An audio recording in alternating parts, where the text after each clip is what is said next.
Warning. This show contains adult political themes and language. Liberals and little children should cover their ears. Welcome to Liberty Never Sleeps, where negativity never sounded so good. Now here's your host, Thomas Purcell. Well, finally, Governor Brewer stepped out from behind the shadows, didn't she? Came back to Arizona, sat down with a bunch of people and said, hey, listen, Governor, you better do something or we're fucked. And so she vetoed the bill.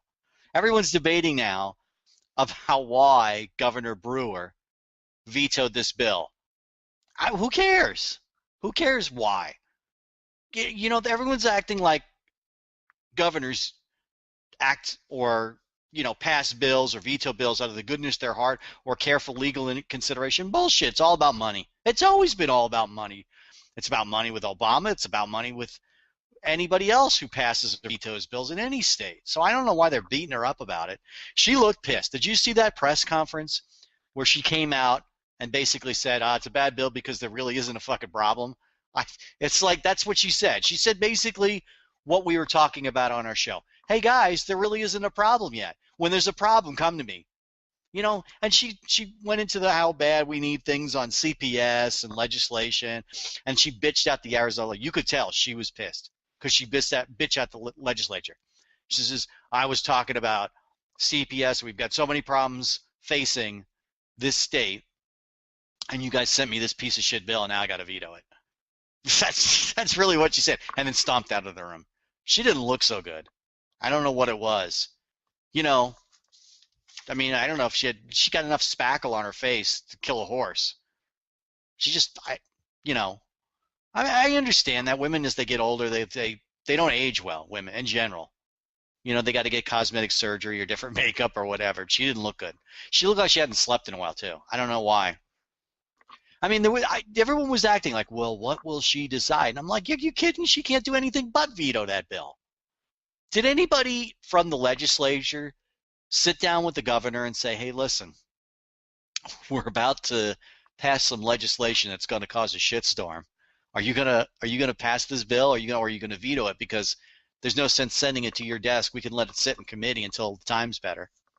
No, nobody did that. And now, even the guys that passed the bill, the senators that wrote it, the lawyers at the Arizona Center for Fucked Up Laws, have basically backed away and said, well, we were just sending a message. Sending a message? What? That you're a bunch of idiots and a bunch of yahoos? That's all the only message that you're going to send. Nobody's going to believe you that this wasn't a gay hate bill. It doesn't matter what the intent was. This is how it's going to be perceived. It's like they have no clue. They have no game plan. And I don't know what's worse. I really don't. The governor not being knowledgeable about what bills were in legislature and committee, or the legislature for even looking at this piece of crap bill and sending it forward. It wasn't written well. The intent was stupid. It wasn't solving any problems that face this state. Well, what's the motivation here? And that's why people and the gay mafia jumped all over it. Because they would assume if you don't come out with a marketing plan, you say, well, this is what we're doing and why we're doing it and why we think it's a problem in this state, they're going to automatically assume the worst. You just want to discriminate against gays. And really, that was the upshot of the bill. Nobody was talking about all the other things. The Arizona Family for Screwed Up Politics was talking about the New Mexico case. But why are we talking about laws that there isn't a pressing need for when we've got so many other issues that are facing the state? I think Jan Brewer came back and was upset because she had to come back early from the vacation. I think that's what it was. I don't know where she was. I should have looked it up before the show, but I was kind of curious. But they always say the same bullshit. I was traveling to another state to help drum up business for this state. They're really though on a golf course or something like that. That's the leadership we have nowadays, and this goes beyond party lines. It doesn't matter if you're a Republican or Democrat. The leadership we have just sucks. Government screws up everything. It can't, would screw up a free lunch. So now, why do we think our leadership is any different, right? Just in it for the money. Give me mine. That's all it's about. And now she sits down. She says, I need to consult, and I need to read things on the internet. I'd be really nervous if my governor said, well, she is my governor, said, I'm looking up and deciding based on what I look up on the internet, because I know it's out there, stuff like mine. Garbage like that. And I'm going to make a critical decision. I'd like to hear all the sides. What sides?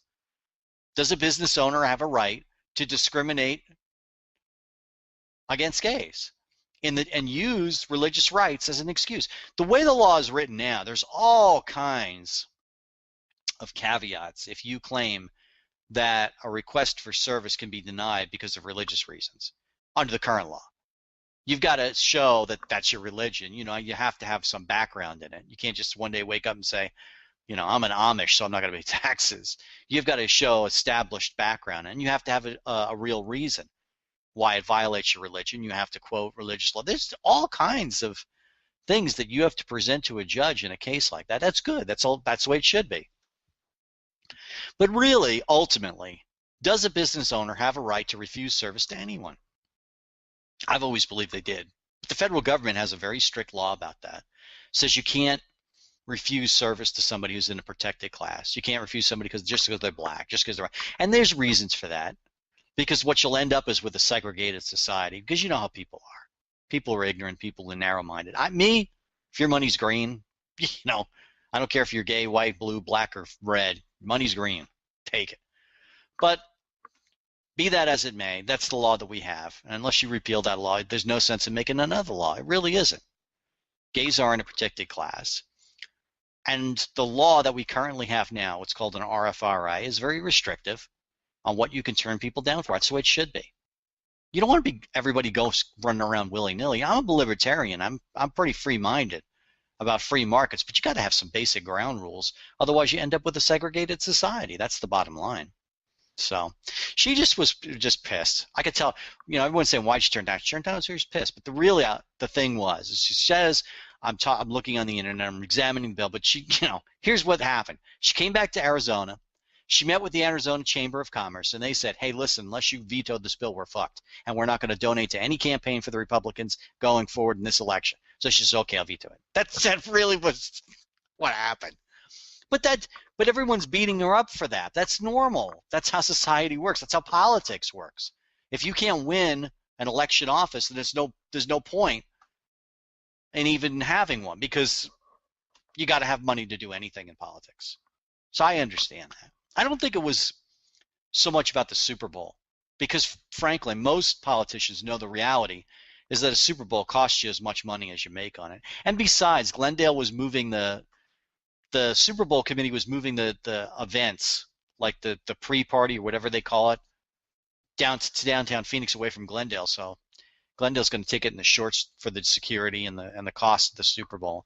It's a net. Anybody who knows anything about these kind of things, it's a net. It's not a big deal. I would say, if I was governor, that's not an issue. I would have said that before I made my decision. Now, I would have said, well, the Super Bowl is not relevant. We have to decide this on matters of law. A little bit more bullshit line like that, and sit down with the business leaders and say, what's the net effect? And the net effect is there currently is no discrimination in this state or city. That's a problem that needs a law like this, and it will affect business negatively. It probably won't be a lot, because what's the homosexual population in Arizona? It's about 1 in 10%. So yeah, we're going to see a negative effect. There's no good benefit to the law. There really isn't. What's the upside? Because businesses already can refuse service based on religious grounds. So what's the upside? None. And if I was a legislature, if I'm sitting on the legislature, right? I'm eyeing my secretary who's adjusting things in the cabinet, and some guy comes in and says, hey, I got this bill I want to put through because of this case in New Mexico and this case in Oregon. It's putting our businesses at risk. The first thing I'd say is like, wow, I didn't know this was an issue. How many people have been affected by this in this state? None. Oh, okay. Well, what's the upside to it? Well, in case there is a lawsuit, it broadens the scope of the ability to discriminate. Well, I don't think that's such a good idea. Get out of my office. That's how I would look at it. What's the upside? What's the downside? Well, the downside is it's going to create mayhem in the streets, affect our elections, and make us look like a bunch of yahoos.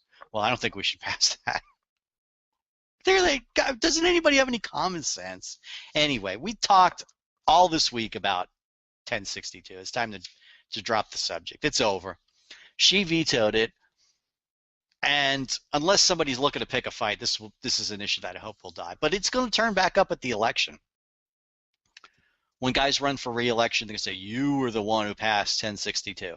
You were the one who was anti-gay. That's how it's going to play out, no matter what election. And nationally, they're going to say anybody who is a Republican is going to be, they're going to try and tie with legislation like this. This is why I said it's just a bad idea, bad legislation.